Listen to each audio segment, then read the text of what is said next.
लेकिन 10 साल से नहीं, अगले 100 साल तक कांग्रेस जो है भारत के शीर्ष गद्दी पे नहीं आने वाली है, क्योंकि डायनासोर की प्रजाति और कांग्रेस की प्रजाति लगभग एक हो गई है। दोनों धरती से विलुप्त हो गए। साल का सबसे निचला पता है आपको क्या सिलेंडर कितने का? 220 रुपए। मुद्दे पर चुनाव लड़ रहे महंगाई है ही नहीं, महंगाई है कहाँ? महंगाई नहीं है, कहाँ है आप बताइए ना। मैं वहीं इसका जवाब आपको बिहार की जनता देगी। कमेंट सेक्शन एक शब्द बोला था पीएम मोदी, टुकड़े टुकड़े गैंग, राहुल गांधी, कॉमेडियन, लालू यादव, चारा घोटाला, नीतीश कुमार, बिहार के बेदाग मुख्यमंत्री, बेदाग मुख्यमंत्री और मनीष कश्यप। आप मुझे पिछली बार बंगाल ले जा रहे थे, आप मुझे बंगाल मैंने आपके साथ जाने के लिए हामी भरी। तो जी हाँ, नमस्कार, मैं राज विश्वकर्मा। आज इस वीडियो में आप लोगों को बहुत ही मज़ा आने वाला है। आज इस वीडियो में आप लोगों को वो चीज़ दिखाऊंगा जो चीज़ आपने देखा नहीं होगा, और देखकर शॉक्ड हो जाएंगे कि ये क्या, पहले क्या था और अब क्या हो गया, पहले कैसे थे और अब कैसे हो गए। मनीष कश्यप और न्यूज नेशन की एंकर अमृता गर्ग दोनों लोग एक दूसरे में भिड़ते हुए नजर आ रहे हैं। देखिए किस तरीके से अमृता गर्ग ने मनीष कश्यप से एकदम कड़वे कड़वे सवाल पूछती है, और जब कड़वे कड़वे सवाल पूछती है तो मनीष एकदम लड़खड़ाने लगते हैं। जी हाँ, मनीष कश्यप एकदम लड़खड़ा जाते हैं, जवाब नहीं दे पाते हैं अच्छे से, अपनी बातों को गोल गोल घुमाने लगते हैं ताकि उस सवाल से हट सके। इस तरीके का उन्होंने सवाल पूछा, लेकिन इस वीडियो में जो जो उन्होंने सवाल पूछा ये एकदम कड़वे सवाल थे, जो कि बीजेपी की एकदम धज्जियाँ बिगाड़ने वाली सवाल थी। और आज वहीं मनीष कश्यप से जब सवाल किया तो मनीष कश्यप एकदम लड़खड़ा गए। तो चलिए ज़्यादा देर न करते हुए वीडियो करते हैं स्टार्ट। तो चलिए शुरू करते हैं। लेकिन 10 साल से नहीं, अगले 100 साल तक कांग्रेस जो है भारत के शीर्ष गद्दी पे नहीं आने वाली है, क्योंकि डायनासोर की प्रजाति और कांग्रेस की प्रजाति लगभग एक हो गई है। दोनों धरती से विलुप्त हो जाएंगे। जिस मोदी ने पूरे भारत को मजबूत किया, जिस मोदी ने महंगाई को कंट्रोल किया, जिस मोदी ने 115 यूनिकॉर्न कंपनी बनाया, कहाँ महंगाई कंट्रोल हुई? आप महंगाई कहाँ? अरे मैडम, मोबाइल उठाइए, 4.6%। अरे आप तो पूर्व पत्रकार हैं, पूर्व पत्रकार तो आप ही हैं, आप बताइए। अरे आज का मैं बात कर रहा हूँ, आज का 4.6% महंगाई दर है अभी इस महीने का। आरबीआई ने कल जो है डेटा जारी किया है कल, और पूरे साल का सबसे निचला पता है आपको सिलेंडर कितने का मिल रहा है? आप बता दीजिए, आप बताइए ना। आपसे मैं पूछना चाहता हूँ, आप बता दीजिए। 400-500 की बात हो रही थी, हाँ। अब हजार रुपए की बात हो रही है। किसको 1000 रुपया में? राहुल गांधी को भी 700 रुपया में मिल रहा है सिलेंडर। तो 400 से तो 300 महंगा हुआ ना। तो 400 से 300 महंगा हुआ। जब कांग्रेस की सरकार 2004 में आई, उस समय सिलेंडर का प्राइस जो है वो 220 रुपया था। 220 रुपया। तो महंगाई कम करने की बात हुई थी, बढ़ाने की बात तो नहीं हुई थी। मुझे तो इस पे क्लियर कर देने दीजिए। महंगाई, आपने बहुत अच्छा टॉपिक छेड़ा, और पूरे न्यूज चैनलों पे डेवलपमेंट पे और महंगाई पे बात होना चाहिए, तब पता चलेगा भारतीय जनता पार्टी ने कितना महंगाई कंट्रोल किया। नरेंद्र मोदी, लेकिन आप तो जो प्रचार कर रहे हैं 370 और राम मंदिर की बात कर रहे हैं, मैंने आपके बहुत सारे वीडियोस देखे हैं। 370 का बात क्यों नहीं करेंगे? 370 से जो है हमारा देश मजबूत हुआ है। हमारा जो है अर्थव्यवस्था का एक बड़ा अमाउंट जो है कश्मीर में बेवजह खर्चा होता था, आज वो खर्चा नहीं होके जो है हमारे सेना को मजबूती में प्रदान हो रहा है। तो क्या विकास और महंगाई मुद्दा नहीं है? पीओके पे क्यों नहीं? क्या इसी मुद्दे पर चुनाव लड़ रहे हैं? महंगाई है ही नहीं, महंगाई है कहाँ? महंगाई नहीं है, कहाँ है आप बताइए ना। मैं वहीं इसका जवाब आपको बिहार की जनता देगी। कमेंट सेक्शन 4.5% दर है महंगाई का, आज का मैं डेटा बता रहा हूं। इसका जवाब आपको बिहार की जनता देगी। आप कह रहे हैं कि बिहार महंगाई बिल्कुल नहीं है, एकदम नहीं है महंगाई। रोजगार भी प्रॉपर मिल रहा है। देखिए, मैं रोजगार पे अभी चर्चा ही कर रहा था, तब तक आपने बीच में काट दिया। 115 यूनिकॉर्न कंपनियां बनाई गई, और पूरे दुनिया में स्टार्टअप के मामले में भारत तीसरे नंबर पे आया। जो टॉप 20 कागज में बना दी गई है, वहाँ लोग काम भी कर रहे हैं। अच्छा सुनिए, कागज में की जमीन पे यूनिकॉर्न कंपनी 115 बनी कि नहीं बनी? कितने लोग हैं वहाँ काम कर रहे हैं? कहाँ पे? जो आप कंपनीज बता रहे हैं, कौन सी कंपनी में? आप नाम बताइए। आप ही कह रहे हैं ना यूनिकॉर्न कंपनीज का आप नाम। फॉक्सकॉन, सुनिए, फॉक्सकॉन पहले जो मोबाइल हुआ करता था हमारा मेड इन चाइना हुआ करता था, टीवी जो है मेड इन कोरिया हुआ करता था, यहाँ तक कि रेडियो भी हम लोग खरीदते थे तो मेड इन जापान खरीदते थे। अभी फॉक्सकॉन ने इतना बड़ा कंपनी डाला है भारत में, जिसमें 50-50 हजार लोग काम करते हैं। एप्पल मोबाइल जो है टाटा मैन्युफैक्चर कर रहा है एप्पल के साथ मिलकर बेंगलुरु में। अच्छा, बिहार में कौन से प्लांट लग रहे हैं, कौन सी कंपनियां हैं? बिहार पे आइएगा तो बिहार पे बात करेंगे। आप देश की बात कर रही है तो देश का विकास में बिहार की बात करिए। बिहार की जब बात कीजिएगा तो बिहार में रोजगार पे थोड़ा कम काम हुआ है, और ये मैं खुल के बोल रहा हूँ। और बिहार में रोजगार पे काम होना चाहिए था, वो क्यों नहीं हुआ? नीतीश बाबू ने ऐसा काम क्या किया है? रोजगार आप कह रहे हैं मिला नहीं बिहार में, आप खुद कह रहे हैं 2012 के बाद से स्टेबल गवर्नमेंट बिहार में नहीं था। नहीं था। किसकी गलती है? वो हम बिहार के पॉलिटिक्स की गलती है, बिहार के पॉलिटिक्स की गलती है, अनस्टेबल गवर्नमेंट की गलती है। और जब बार-बार जोड़ तोड़ की सियासत हो रही है, वो नहीं होना चाहिए था। भारतीय जनता पार्टी नहीं, भारतीय जनता पार्टी अपनी जगह पे थी, है और रहेगी। भारतीय जनता नीतीश कुमार का क्या करेंगे? भारतीय जनता नीतीश कुमार का क्या कहेंगे? नीतीश कुमार जी एक अच्छे नेता हैं, और उनके बारे में हम लोग इसलिए जो कभी यहाँ कभी वहाँ, फिर वहाँ, मैं वहाँ हरगिज नहीं जाऊंगा, फिर वहाँ चले जाते हैं। देखिए वो आप कह सकती हैं, हम लोग नहीं कहेंगे। आप नहीं देख रहे हैं क्या? नहीं, हम लोग इसलिए भी नहीं कहेंगे कि आप भी पूर्व पत्रकार हैं मनीष साहब, जमीर तो सवाल करता होगा एक बिहारी होने के नाते। एक बिहारी होने के नाते ही मैं आपको जवाब दे रहा हूं, और एक बिहारी होने के नाते ही आपको एक जवाब बिहारी का सुनना चाहिए। आपने रोजगार पे बात किया, मैं बोल रहा हूं कि बिहार में इंडस्ट्री लगना चाहिए। आपको सवाल पूछना चाहिए कि बिहार में इंडस्ट्री कैसे लगेगा, उस पर मैं जब क्या गजब की क्लास लगा रही है यार ये पत्रकार ने। मनीष कश्यप की तो एकदम क्लास लगा कर रख दी है। और देखिए ध्यान से देता कि बिहार में इंडस्ट्री कैसे लगेगा, बिहार में पलायन कैसे रुकेगा, बिहार में पलायन कैसे रुकेगा। देखिए अगर एक स्टेबल सरकार होती तो आज हम ये बात कर रहे होते कि ये रोजगार बढ़ेगा कैसे, लेकिन हम अभी 5 साल बाद फिर यही बात कर रहे हैं कि रोजगार है नहीं। मैं तो यही बातें कर रहा हूँ ना कि बिहार में रोजगार पे, शिक्षा पे और स्वास्थ्य पे काम होना चाहिए।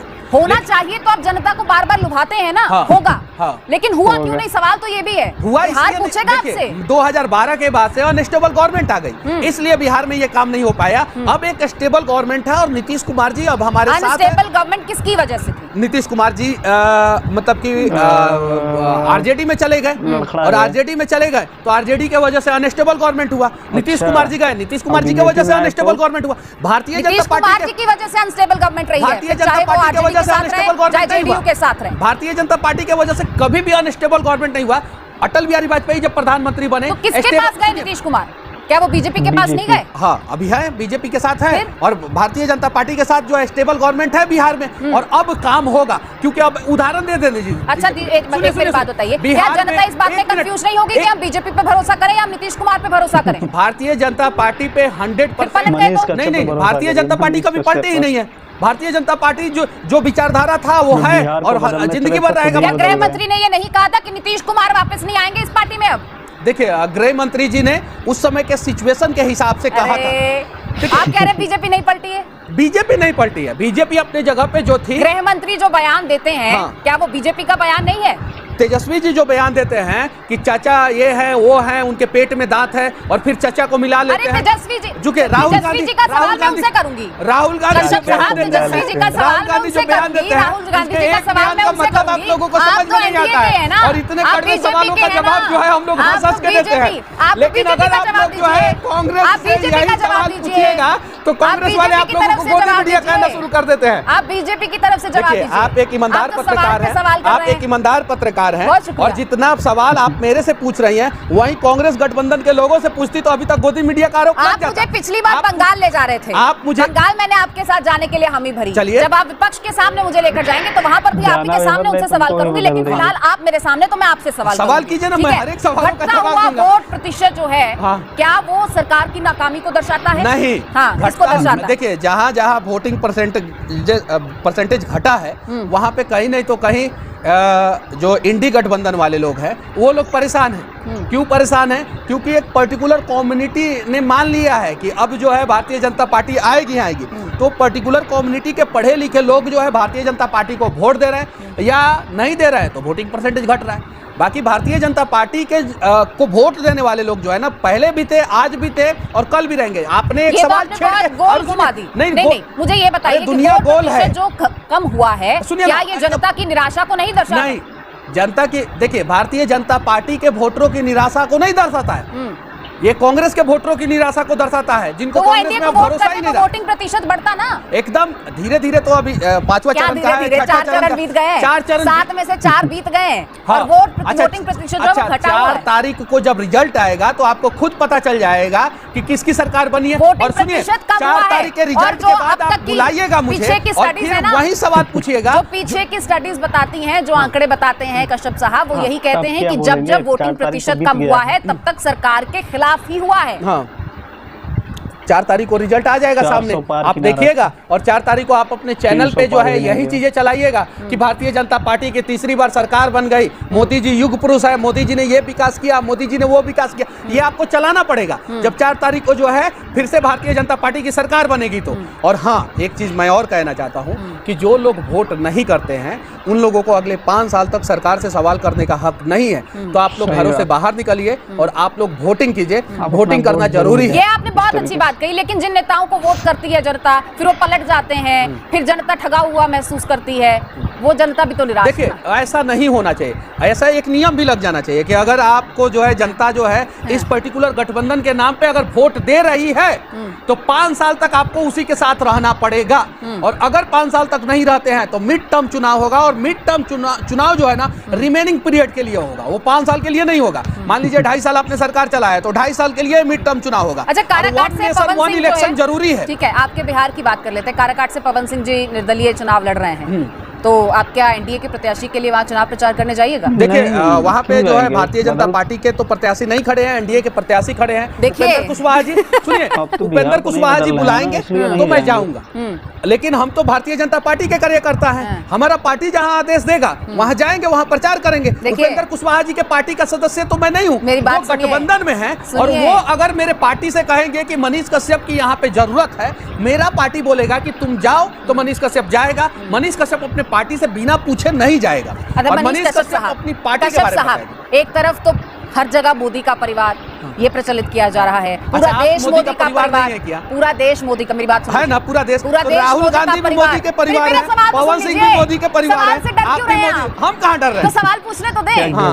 एक तरफ तो कहा जा रहा है मोदी का परिवार, दूसरी तरफ कह रहे हैं आप कि वो तो बीजेपी है, वो अलग पार्टी है। आप अपने ही कुनबे के साथ एक परिवार होकर आईपीएल में भारतीय क्रिकेट टीम के लोग खेलते हैं, अलग अलग टीम बना हुआ है, लेकिन जब बात आती है देश का तो सब लोग जो है भारत के लिए खेलते हैं। ये पूरा देश के लोग जो है मोदी का परिवार है, उनकी अपनी विचारधारा है, अलग अलग विचारधारा है, अलग अलग पार्टियां हैं, लेकिन परिवार तो मोदी जी का ही है। 400 पार में तो आपके उपेंद्र कुशवाहा भी आएंगे ना? बिल्कुल है, या सिर्फ बीजेपी 400 पार कर लेगी? देखिए आपका अगर पड़ोसी आपको बोलेगा कि आप आइए और हमारे लिए ये काम कीजिए, तो आप अपने घर के मुखिया से, आप अपने मम्मी पापा से पूछिएगा ना, बगल वाले अंकल जो है हमें बुला रहे हैं, हम जाए कि नहीं मनीष कश्यप बीजेपी के, ठीक है, बीजेपी एनडीए की, और एनडीए के उपेंद्र कुशवाहा, एकदम तो एक परिवार हुआ ना एकदम। तो उपेंद्र कुशवाहा के पक्ष में वोट अपील तो कर दीजिए। अरे तो उपेंद्र कुशवाहा जी अगर हमें बुलाएंगे एकदम बिल्कुल जाएंगे, क्यों नहीं जाएंगे? और 400 पार में अपने परिवार के लिए एक वोट अपील तो यहाँ से एकदम बिल्कुल हमारा एकदम बिल्कुल हमारा एनडीए परिवार के समर्थन में आप लोग वोट कीजिए।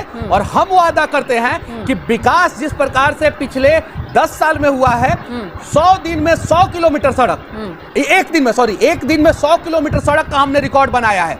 दुनिया का सबसे लंबा एक्सप्रेसवे बनाया है, सबसे चौड़ा एक्सप्रेसवे बनाया है, 15 नए एम्स का स्थापना किया है हमने, कश्मीर से धारा 370 हटाया है। राम मंदिर से विकास कैसे संभव है? वो एक छोटा सा बच्चा का वीडियो वायरल हो रहा है कि वो 7 साल 8 साल का बच्चा जो है 60,000 रुपया महीना कमाता है। ये सारा काम क्या? सुनिए एक मिनट, लेट मी फिनिश। आपने एक सवाल मेरा मुझे लेने दीजिए। आपने कहा कि अगर यादव के नाम पर आपको वोट करना है तो खेसारी लाल यादव को छोड़कर किसी भी यादव को वोट करिए, और अब आपका एक और वीडियो वायरल हो रहा है खेसारी लाल यादव को छोड़ के। ये वीडियो ही नहीं है, 2 वीडियो वायरल हो रहे हैं, दिखाइए एकदम, आप अपने आपको दिखाए जाएंगे, स्क्रीन पे दिखाइए। हमने बोला है कि यादव के नाम पे वोट करना है तो लालू यादव को क्यों कीजिएगा?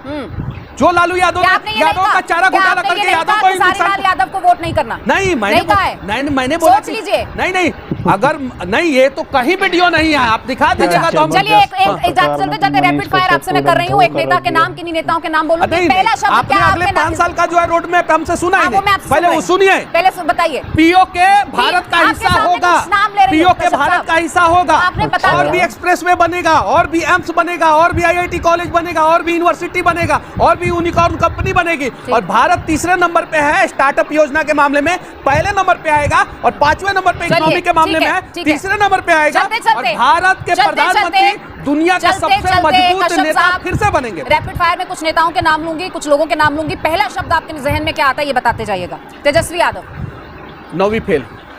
नेहा सिंह राठौर, उनके बारे में तो हम सोचते ही नहीं। अच्छा। मनोज तिवारी, मनोज तिवारी ने दिल्ली के लिए अच्छा काम किया। एक शब्द बोला था। पीएम मोदी, सशक्त नेता। कन्हैया कुमार, टुकड़े टुकड़े गैंग। राहुल गांधी, कॉमेडियन।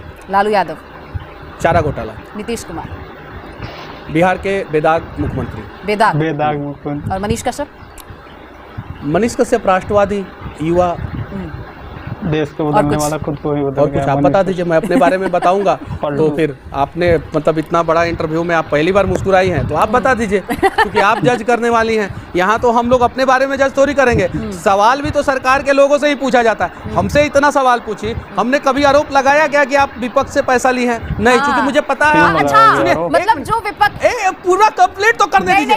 एक मिनट, नहीं, आप कटवा दीजिएगा और इतना ही जो रील बनेगा और मीम्स बनेगा। आप एक ईमानदार पत्रकार है, आप कितना भी कड़वा सवाल पूछिएगा, हमारा फर्ज बनता है कि हम उसका जवाब देंगे। आपके ऊपर झूठा मुकदमा भी नहीं करेंगे, NSA भी नहीं लगाएंगे, आपसे नाराज भी नहीं होंगे, आप दोबारा बुलाइएगा फिर आएंगे। लेकिन अगर आप इंडी गठबंधन या कांग्रेसी से या तेजस्वी यादव की पार्टी से अगर 4 को कड़वा सवाल पूछ लीजिएगा, यहाँ में कुर्सी तोड़ना शुरू कर देंगे और गोदी मीडिया कहना शुरू कर देंगे, और फिर दोबारा आपके पास नहीं आएंगे और आप लोगों का बायकाट कर। अब देखिए मीडिया क्या करे, कोई गोदी मीडिया कहता है तो कोई कहता है विपक्ष से सब पैसा ले लिया। 4 दिन हुए अभी आपको राजनीति में, सवाल तो पूछे जाएंगे कश्यप साहब, और हर सवाल का जवाब आपको देना होगा। मैं और आप लोग ईमानदारी से ऐसे ही पूछिए, क्योंकि अगर आप लोग जिस दिन बिक गए ना, उस दिन देश बिक जाएगा। कोई नहीं बिक रहा है, सुरक्षित है, कोई नहीं बिक रहा है, हर कोई अपने हक की रोटी खा रहा है, ईमानदारी की रोटी खा रहा है, और यही देश का संविधान भी कहता है, यही हमारी शिक्षाएं भी कहती हैं। बहुत शुक्रिया हमसे बातचीत करने के लिए, हर सवाल का बेबाकी से जवाब देने के लिए। संविधान कोई खतरे में नहीं ना है। बहुत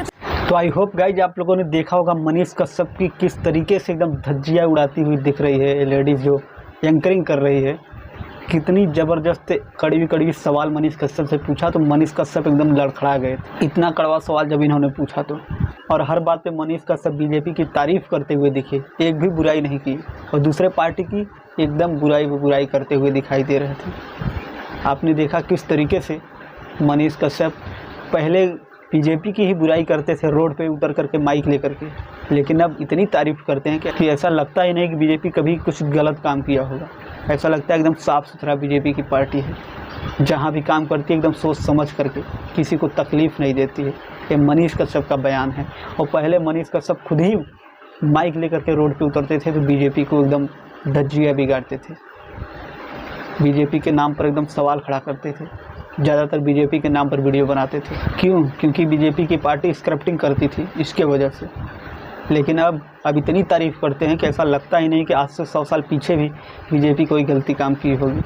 ऐसा लगता है एकदम जो भी काम करता है एकदम सोच समझ करके एकदम अच्छा काम करता है। आई होप आप लोगों को वीडियो पसंद आया होगा। अगर मेरा वीडियो पसंद आया है तो प्लीज़ इस वीडियो को लाइक और इस चैनल को सब्सक्राइब कर लीजिए, ताकि जब भी मैं वीडियो अपलोड करूं सबसे पहले आप तक पहुंच सके। तो चलिए गाइस, मिलते हैं फिर किसी नेक्स्ट वीडियो के साथ। तब तक के लिए जय हिंद, जय भारत।